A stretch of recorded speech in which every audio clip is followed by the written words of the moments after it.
What is up, guys? Lord Nick here, bringing you another One Piece related video. This video, guys, we're going to be starting it off with what I think is going to be the meta relevance of this set. So as we're going into 8.5, between 8.5 and 9, this is kind of the start of the meta. The meta might shift a little bit, but I think that these are roughly going to be kind of the decks that we see being the more and more meta relevant kind of decks. The list is a little bit memey, but there are anything rogue and above are generally going to be your tournament participants. These are going to be the decks that we see showing up in top 8s, in top 16s, top 32s. And any mixture or combination of anything below what I think is meta will probably be 1s to 2s of each, maybe of these decks within the top 32. And the other decks that are meta and above are the ones that we're going to see kind of showing up more often. So let's talk about the elephant in the room. Everybody kind of already knows it, but it's kind of crazy that we currently have four decks that are black decks, essentially, that are in the top of the meta. Yes, Black Yellow Luffy is black and yellow, and he does both things, but they, all four of these decks use Gecko Moria. So there is a talk, right? There's a more serious talk to be had that now that Smoker is actually kind of good in this meta, is there an argument to be made that Gecko Moria, is there a more serious argument that needs to be made about Gecko Moria being banned or kind of given like the leader treatment where we get a replacement card that is a toned down version of him? I think there is a serious consideration for this now. I've kind of always been on the proponent that I don't think it's that insane. The rest of the colors will catch up, right?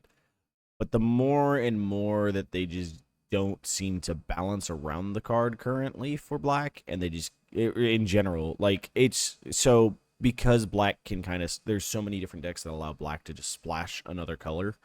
We're eventually going to hit a tipping point where Gecko Moria is just the best card in general. There's a lot of people that make the argument that Gecko Moria is the best card in the game right now.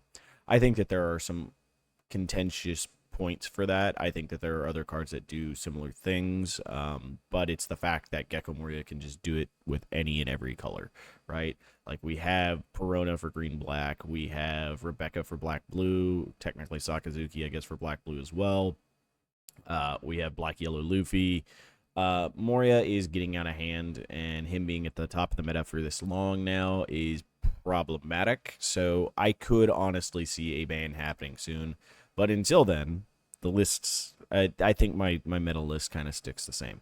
So if we're looking at meta definers, Black Yellow Luffy, Lucci, Starter Deck Luffy, all up there. I think Starter Deck Luffy has the most potential to fall into just meta tier opposed to meta defining tier. But because he is just a direct way to, him and Black Yellow Luffy are direct ways to answer one of the three of the other decks here, which is Lucci. They kind of have a spot. Black Yellow Luffy, I think, is significantly stronger of the two in terms of meta defining, just due to the fact that he beats both Lucci and does relatively well in Dofi by making himself a 9k leader on their turn, and that is actually a pain in the butt for Dofi to be able to swing into. Cool, you can go wide all you want. You only have so much Dawn to stack on your 5k swings to make them into 9k, and pray that he doesn't have any type of blockers or anything like that. So we're kind of in a point that the rock, paper, scissors of the meta is Dofi, Purple Luffy, and Lucci. Though Bonnie can slot in there, and same thing with Red, Purple Luffy. Both of these decks can slot in for certain matchups, but I don't think that either of those two decks are nearly to the degree of like forcing people to have to play around them.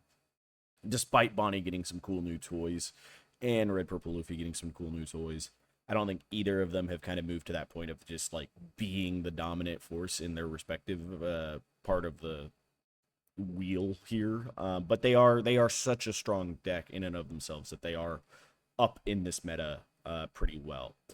As for the three, I think that's universally accepted, right? The three best decks are arguably Dofi, Lucci, Pluffy. I think Black Yellow Luffy makes an argument for being up there just because I think he answers two of them relatively well. I don't know how his matchup into Pluffy goes, but I know his matchup into the other two is actually pretty solid, and that is problematic for both of those decks, despite the fact that, Lucci just kind of feasts on Dofi, and Purple Luffy, but Purple Luffy feasts on Dofi. So like we're pretty sure that Dofi is going to be one of the most consistently played decks. It's going to have the highest percentage play rate. And that's just because outside of decks in this tier in and of himself, the only ones after this tier that he's really fearing very often is going to be your Bonnies. Maybe if Yamato continues to keep up here in the West, there might be a chance that he's afraid of Yamato, but I don't actually honestly know if he is. So let's talk about the meta tier next, right? Why are these up here? Well, with the Luffy deck, the purple Luffy deck coming out, red purple Luffy actually gets a lot more consistency tools and actually makes himself considerably better in that regard because you get some better bodies, you get more consistency. You can still play the super ramp game that you've had before, but now you have ways to spread out your board if you want to, search your deck better. And you have access to a new 2K that allows you to get rid of a blocker for a turn, which is basically what you kind of need to close out games most of the time with the deck. So the deck has gotten stronger with the deck, with the purple Luffy deck coming out, and I would not be surprised if it kind of becomes a meta-defining deck later. There's arguments that there's going to be some stuff coming out that probably make it a little bit difficult. Once we get to the Blackbeard and 9 meta, we could see it fall off, but I think the deck is probably pretty relevant and should see some pretty heavy amounts of play. Smoker is obviously pretty dang solid right now, utilizing a lot of the black removals and a lot of the tools that it just got. It is now it is the black Katakuri that it's always wanted to be, so it is potentially going to be sticking around for a while. I don't necessarily think that it will be a meta deck once Blackbeard and some of the other decks come out, but I think that it will be a relatively relevant deck, at least in this pocket meta of 8, or pocket meta. There's month and a half meta that we have of 8.5, maybe 2 months roughly. And then Bonnie is probably going to move up to meta defining soon, but for right now, I don't see enough presence of Bonnie in our current meta. I don't see enough interest in Bonnie. So until we see the meta evolving, she could move up. She could stay where she is. I don't think that she will ever be not meta at this point, and she's kind of verging on, oddly enough, moving to the tier below her, which is the do you ever leave the meta type of argument. And if ever Lucci gets hit enough, there's that argument for him as well. But as for those that are in the do you ever leave, these are decks that have the potential to top 16, top 8, possibly even win a whole damn tournament out of frickin' nowhere. Like, you can be counting them out, they could be gone, and they just keep popping back up. They're essentially the herpes of One Piece, right? Like, Nami will never go away. She might fade into obscurity for a bit, and then people forget about her. She comes back, and they capitalize on people forgetting how to play into her. Reiju kind of does the same thing. Reiju is going to get more consistent in 10, in OPU 10, we know that. And Reiju is actually still pretty good right now. So, like, she is still technically a meta deck. I don't think that she pairs super well into some of these decks. I think Dofi goes wide enough that he can kind of just race her and probably wins. And he runs so many 2Ks that if they're trying to just be using every bit of their Dawn as a Reiju just to put out characters, then like she's not gonna win that race. And she's a 4 life leader, so like I don't think she wins that race into Dofi. On top of that, I don't think that she pairs particularly well into Pluffy because he gets to his top end so fast and can answer her 7K swings with big 9K stuff and puts stuff back into the bottom of her life. So if she can't find consistent Reijus and stuff like that, well, now your Reijus are stuck at the bottom of your life. Maybe they're KO'd. So like Pluffy actually has a legitimate chance of messing up Reiju quite a bit. And then Reiju has always just kind of had issues with beating Lucci consistently. So like I think she is kind of on the verge of falling into Rogue a little bit. But I think that she's still strong enough into some of the other decks that she could still see play. And then Yamato kind of showed up at the end of last meta. Yamato showed up out of nowhere and just started pounding faces. And I think there's an argument that Yamato sticks around. The ability to just double attack every turn is very, very strong, especially when you give them the tool of Banish to potentially threaten 2 life out of your opponent that they lose 2 cards. I think is just very, very potent and cannot be underestimated. So when we move over into Rogue tier, though, this is where it kind of gets tricky, right? A lot of these decks, I think, are on the verge of being in the meta or can be argued that are meta decks. One, I think they take a little bit more skill from their pilots in terms of piloting them through this meta. Not necessarily that the decks themselves take a lot of skill, right? Because I don't think like Zuro or Anel are super high skillful decks. But I think that the two of them, because of how this meta, or even Uda for that matter, I don't think these are like insane high skilled decks. I think that because of how the meta is, they have the ability to capitalize on certain decks, but they don't necessarily have um they're not necessarily easy into all these matchups. So there is some skill of having to know the matchup dependency of your deck pretty well.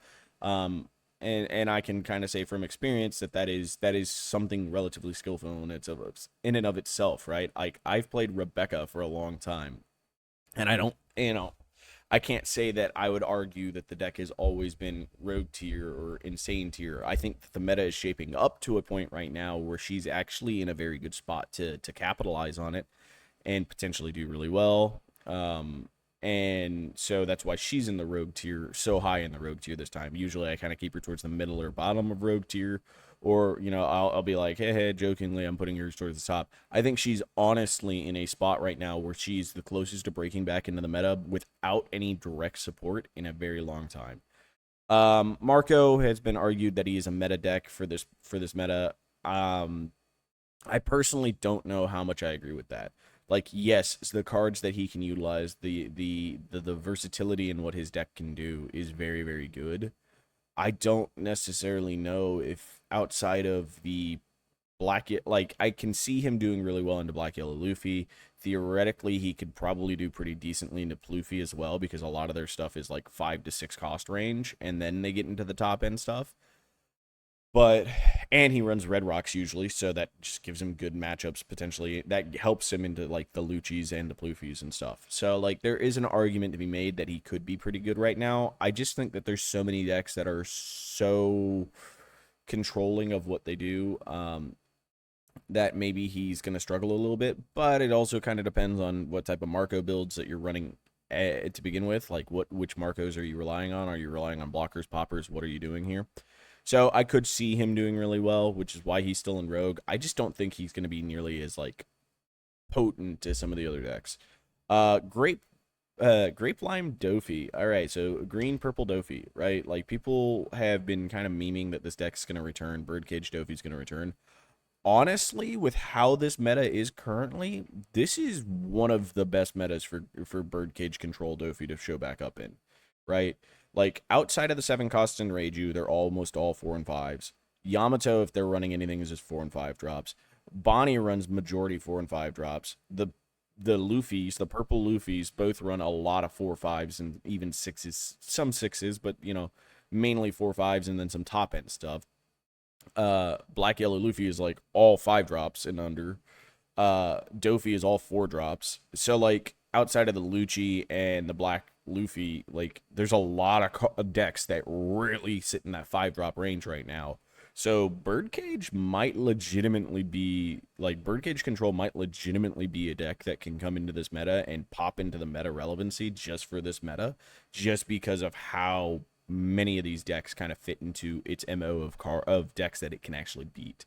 And then if we take into consideration some of the decks right behind it, right, like Zuro, Katakuri, Uta, Perona, even a lot of these decks are somewhere in that like 4 to 5 drop range in a lot of their cards. So if you're just locking those down consistently and repeatedly, yeah, you're a 4 life leader, but you're a 4 life defensive control leader that also handles a good portion of the meta. So like there's an argument that he could be higher up. There's an argument this is the meta that he re-enters back in for just a little bit. It's kind of cool. Perona is still pretty solid. Same thing with Anel, kind of went over those. Katakuri and Pudding both just got support, so they're obviously in a better spot. 6-drop Mom is a monstrous card early on. As the game gets later, it becomes obviously less monstrous. It has similar problems to 7-drop Mom, which is, hey, you have no life left. You could just take the life, I guess.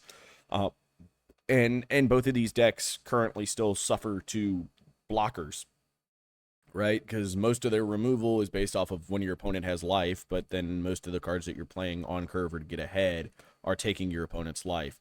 So if your opponent has a ton of blockers or has either ways to put a ton of pressure on you, clear your board, both of them kind of struggle. And right now, with 4 black decks at the top of the meta, you have stuff that is constantly clearing your board, putting out blockers, and is just like, okay, I take life. Like, your win plan is to reduce your opponent's life really fast and then close out the game.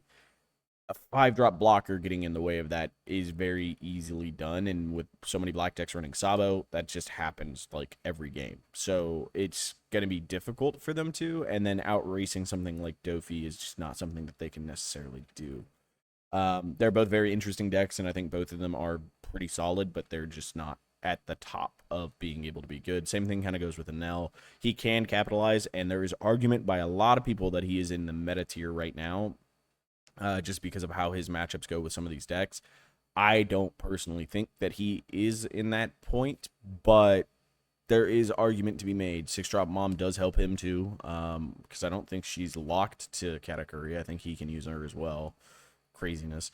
If she is locked, I just haven't been paying attention, because I don't really think yellow is in a spot where yellow dominates right now, and I'm perfectly okay with that.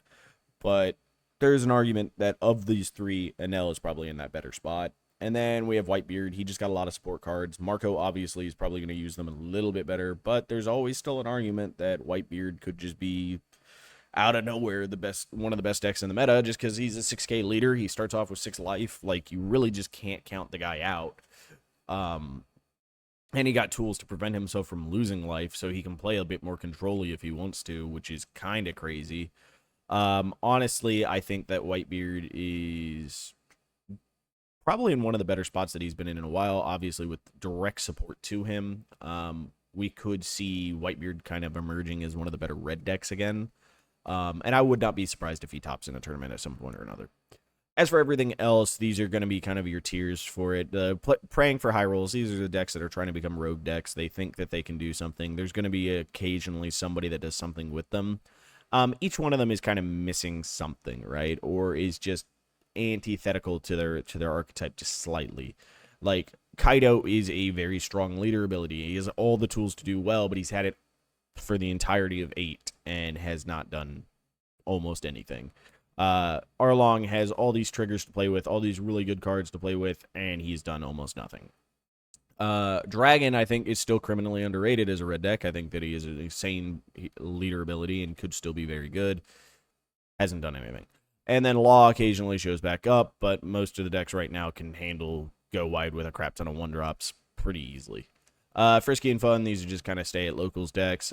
Next set, I'm good, I swear. These are the decks that everybody keeps telling me I'm right there. I'm almost there at breaking it. So these are kind of the people that are doing what I do with Rebecca, but they have not really figured out their way of breaking these decks. As much as I love my boy in blue-yellow Ace and red-yellow Sabo, I think both of them are kind of just down here.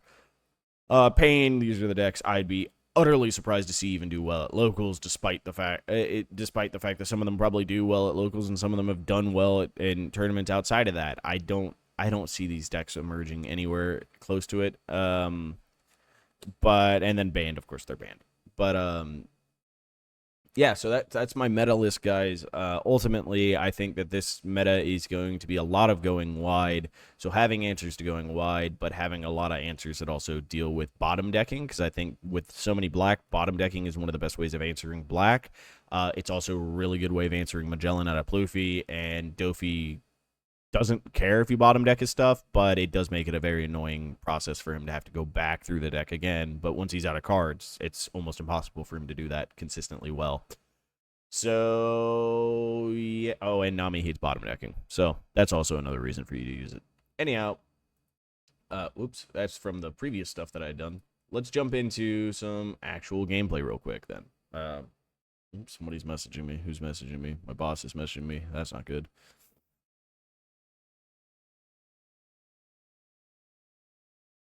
Oh, okay. That's just work stuff. Anyhow, so we're going to talk about the Decklist real quick before we go into the game. So, small tweak, change that I made. Dropped the Red Rocks, went to 430,000 worlds. The 2 of Red Rocks could be a thing, could be whatever.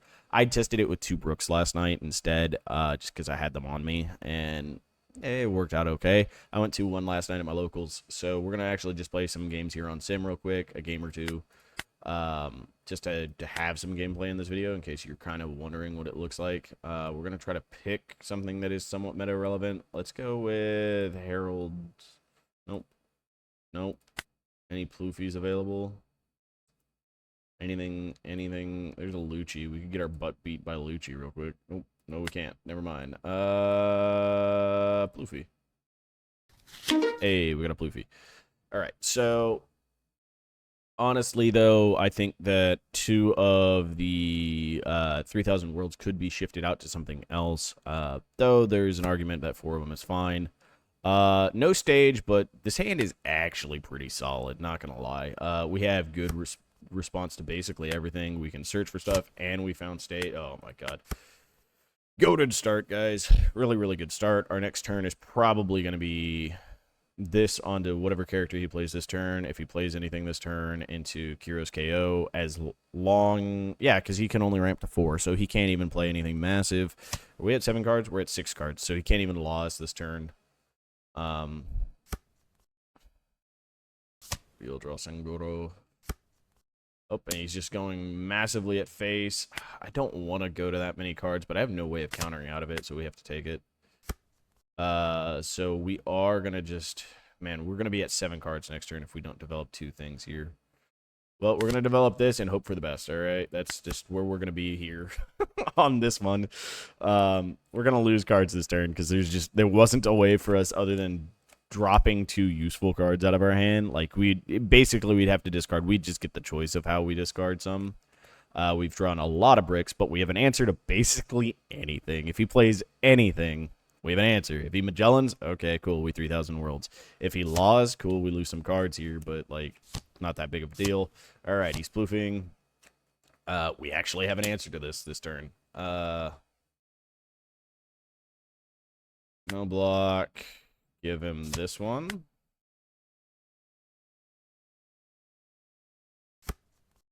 All right, so we have 6 here. How do we do this? So, like, we need to answer this boy. But we need to answer this boy, too. Like, this is just a big threat. This is just a problem. So we are going to just straight up answer this. We're at 6. Let's draw a card real quick. Let's grab you. We're going to deploy you. We'll take a 2K. We're going to end turn. So we are in threat to be lawed this turn, but we're okay with this because now we have set up to clear 2 things next turn. As long as we don't lose this or this. If we lose one of them, okay, whatever. As long as we keep one of these 2, we can clear something next turn. And he's got himself down to 3. He's trying to get to that point that he can just use 9 Dawn, play Mom. He's probably going to Mom, get rid of the Orlumbus. That's going to be annoying. 5. We can do this.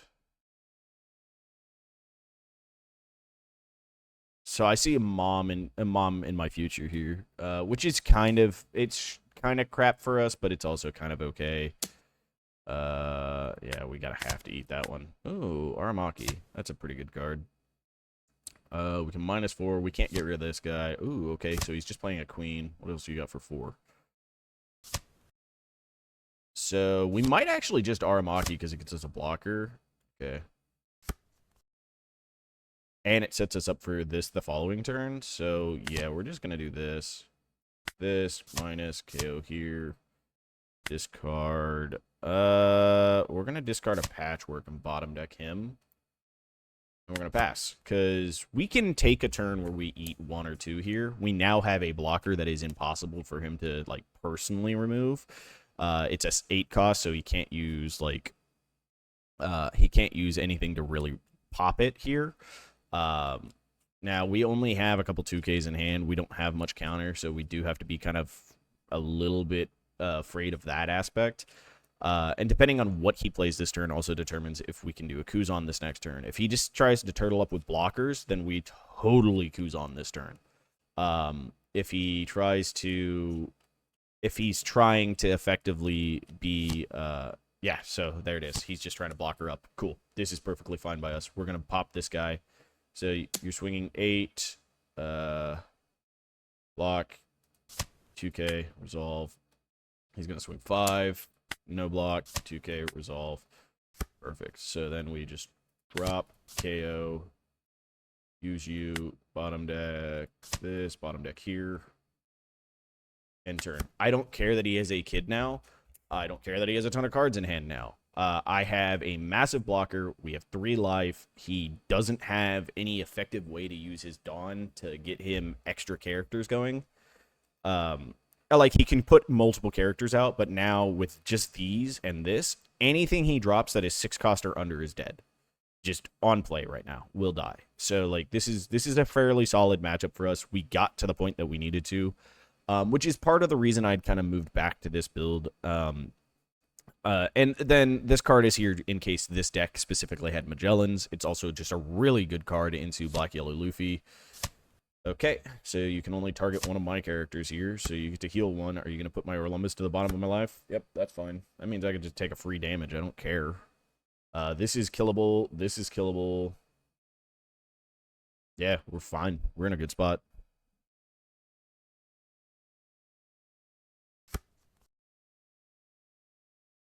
Nothing, huh?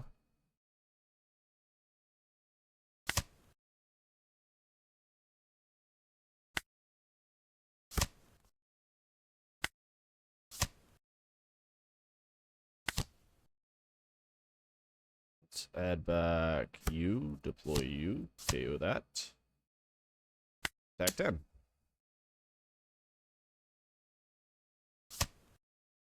Enter. All right, we have the perfect setup and answer here. Okay, that's cool. You got a 5-drop blocker. I don't really care that he has 20 freaking cards in hand. Like, this doesn't matter. He's at 2 life. I have complete control of the board state. He's got me at 4 life, so I can take damage if he tries to swing. He can't really swing past my blockers right now. Okay, so the important one for us to get rid of will be you. Take a 2K here then.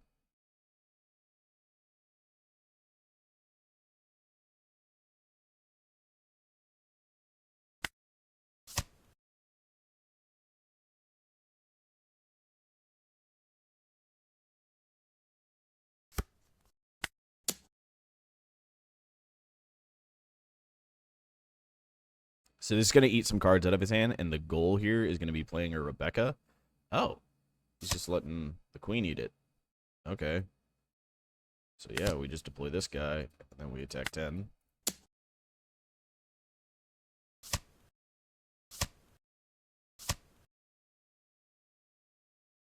Alright. We could have used our Dawn more efficiently there. Like, I could have made him a 12 swing. But, like, I'd prefer just to get some of the cards out of his hand.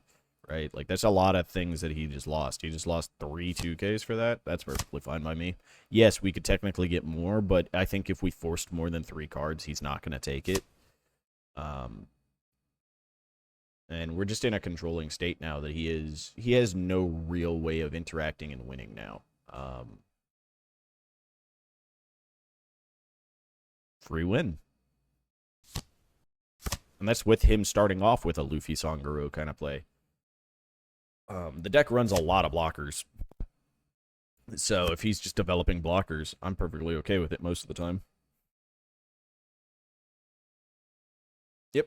And that's game. 1, 2, look at that. 3, 4 2Ks in hand, and then 2 1Ks. Like, crazy. But we just had constant threat pressure. We're going to have to make him eat cards out of his hand constantly. Yeah, we're in a good spot. Well, that does it for today's video, guys. Hopefully you find the Black Yellow Luffy, the Pluffy matchup as easy as I do. I understand that there's sometimes you're not going to roll into some of those cards you need, but just try to play for it as much as you can. Stay calm, play it well. Hopefully you find the meta tier list pretty well. And until the next time, guys, hope you have a wonderful, wonderful day. Bye, guys.